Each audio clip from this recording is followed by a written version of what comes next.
আজ বুবুদের স্কুলে জন্মাষ্টমী সেলিব্রেশন হবে, তাই আমি সকালবেলায় ঘুম থেকে উঠে বুবুর জন্য এখানে টিফিন বানিয়ে দিচ্ছি। আজকে টিফিনে ছিল জ্যাম, ব্রেড আর সাথে ছিল একটু ফ্রুটস। এই যে টিফিন করা হয়ে গেছে, এবার বুবুকে ঘুম থেকে তুলে দিলাম। ঘুম থেকে তুলে একটু ফ্রেশ করিয়ে কৃষ্ণ সাজাতে হবে, কারণ আজকে স্কুলে কৃষ্ণ সেজে যেতে হবে। এই যে আমার বুবুকে এখানে কৃষ্ণ সাজানো হয়ে গেছে, দেখো তো কেমন লাগছে আমার ছোট্ট গোপালকে। তোমাদের যদি ভালো লাগে কমেন্ট করো কিন্তু। এই যে আমার বুবু তো একেবারে রেডি হয়ে গেছে, তারপরে একটু ছবি তুলে নিলাম আর তারপরে এবারও স্কুলে যাবে।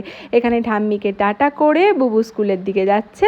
এই যে আমার বুবু স্কুলে যাওয়ার জন্য বেরিয়ে পড়েছে। এখানে একটু ও বাড়িতে সবাইকে টাটা করে স্কুলের দিকে যাচ্ছে। এই যে ভাপিপি, ছোট ঠাম্মি সবাই বেরিয়েছে, টোটোতে উঠে পড়েছে আর দাদায়ের সাথে যাচ্ছে স্কুলের দিকে। এই যে সবাইকে টাটা করে ওরা টোটোয় উঠে পড়লো আর টোটো ছেড়ে দিল। তোমাদের ভিডিওটা ভালো লাগলে একটা কমেন্ট করে দিও। টাটা।